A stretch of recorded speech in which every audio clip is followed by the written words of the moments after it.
I think it's kind of self-defeating. This inability to think of medieval people with nuance, to think of them as people, but rather we are constantly inflicting this profound violence on them by insisting that they should fit only to our modern political agendas. Yeah? It is such a reductive way of thinking about the past, and it's very ironic to me as a public historian. This is happening most often from the people who claim to be restoring some idea of historical pride. I don't think that historical pride should simply mine the entire past for feel-good points in a very brief political context.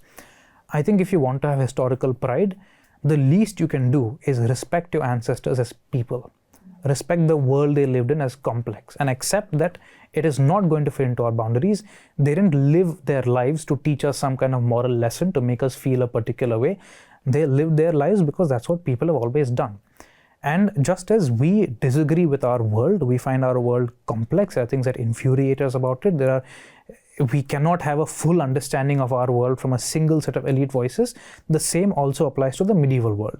So I find it especially ironic that very often the loudest voices in oversimplifying the past and glorifying the rulers are not just the ruling elite, but quite a wide cross-section of Indian society, because there has been this very deft positioning of the 1% of medieval India as representing the 99% of modern India.